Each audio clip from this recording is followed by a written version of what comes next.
Hello बच्चों, let us read the question. The question says from point P A B से आपको point from point P A B C let perpendicular P L and P M are drawn to Y O Z and Z O X plane respectively.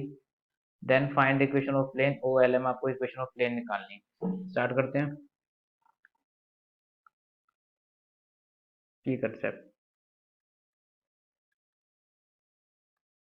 ठीक है sir, आपको क्या निकालना है? Find करनी है equation of plane O L M. Equation of plane निकालने का क्या होता है? R vector dot N vector is equal to D vector. D vector आपके पास डिस्टेंस होता है और आर वेक्टर कोई भी रीजनल वेक्टर होता है.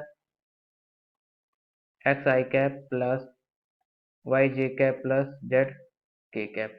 एन वेक्टर क्या होता है? नॉर्मल वेक्टर होता है. एन वेक्टर नॉन वेक्टर होता है, बट इस केस के अंदर ओ एल एम है, तो इसके अंदर O L vector cross O M vector होगा. एन वेक्टर नॉर्मल वेक्टर होता है. ओ एल एम प्लेन पे अगर आप O L cross O M करोगे, क्योंकि एक ही प्लेन है, तो उस पर क्रॉस परपेंडिकुलर आ जाएगा. इक्वेशन प्लेन के परपेंडिकुलर आ जाएगा, वही हमारे पास नॉर्मल वेक्टर बन जाएगा. एन वेक्टर क्या हो जाएगा? O L vector cross O M vector. तो बेसिकली हमें ओ एल वेक्टर और ओ एम वेक्टर निकालना है, हमारे पास इक्वेशन ऑफ प्लेन आ जाएगी. स्टार्ट करते हैं. अब थ्योरी का ग्राफ बनाएंगे.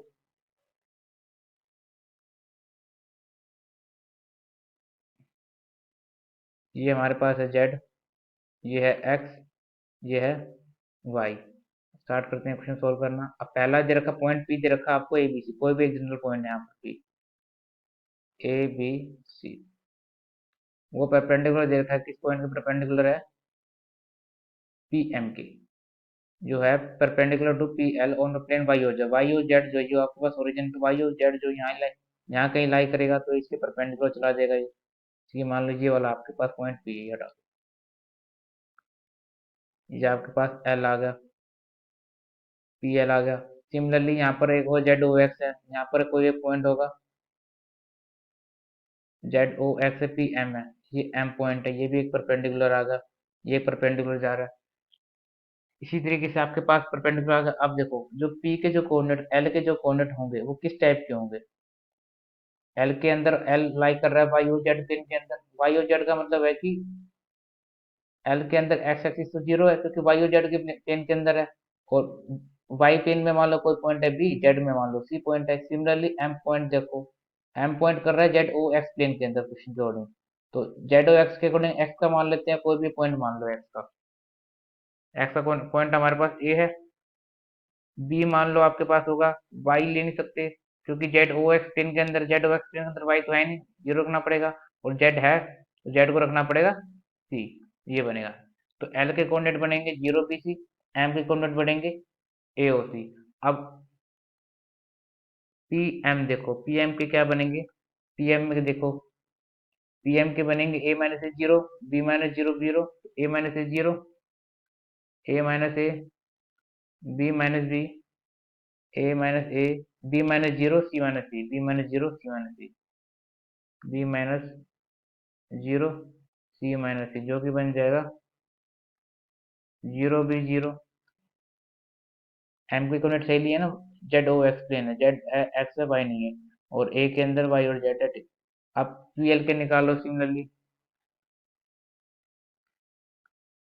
पी एल के निकालोगे तो क्या बनेंगे? A zero zero, A zero zero, ये बनेंगे. अब आपको O M vector O M vector निकालना है. मैंने बताया था आपको क्या निकालना है, ओ एल और O M vector. O L और ओ एम वेक्टर के इसी तरीके से निकाल लेंगे. ओ वेक्टर क्या हो जाएगा? एल के कोऑर्डिनेट आ चुके हैं जीरो बी सी, तो ओ एल वेक्टर का हो जाएगा zero minus zero, zero minus zero, B minus zero, C minus zero. ये हो जाएगा zero B C. Similarly O M vector निकाल लो. O M vector, O origin है जीरो जीरो जीरो, एम है ए ओ सी, तो ये बन जाएगा A minus zero, zero minus zero, C minus zero, A zero C. अब N vector निकालेंगे. एन वेक्टर के लिए क्रॉस प्रोडक्ट करेंगे. ओ वेक्टर क्रॉस ओ वेक्टर की इक्वेशन ऑफ प्लेन निकालनी है. I J K zero B C, A zero C. C solve करेंगे is equal to I cap into B C minus zero B C हो जाएगा minus J cap into zero minus A C हो जाएगा ये भी minus A C हो जाएगा plus K cap into zero minus A B हो जाएगा माइनस ए बी हो जाएगा ये बन जाएगा B C I cap plus A C J cap plus A B K cap plus यहाँ पर माइनस आएगा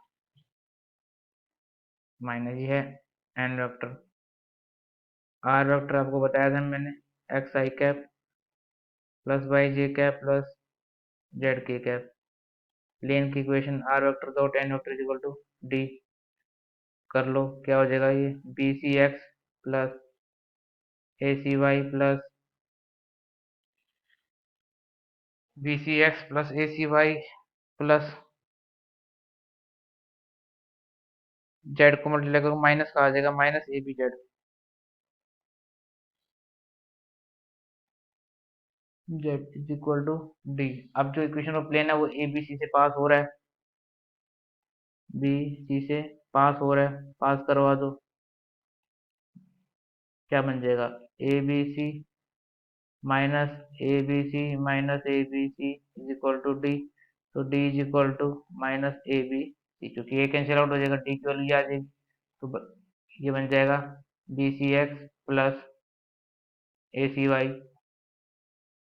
सी Y minus A B Z is equal to D D क्या होता है माइनस ए बी सी से डिवाइड कर देंगे क्या बन जाएगा X upon A plus Y upon B minus Z upon C minus Z upon C is equal to zero ये आपके पास आंसर आ जाएगा एक्स अपॉन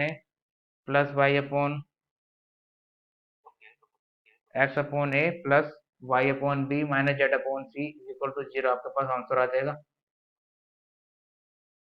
क्योंकि जब आप ए बी सी से डिवाइड करोगे तो जीरो प्लस जीरो करोगे ओरिजिन से पास और ए बी सी पास नहीं होगा ओ एल एम है ना ओ एल एम पास जो होगा यहाँ पर ओ एल एम पास जो होगा वो जीरो जीरो जीरो से पास होगा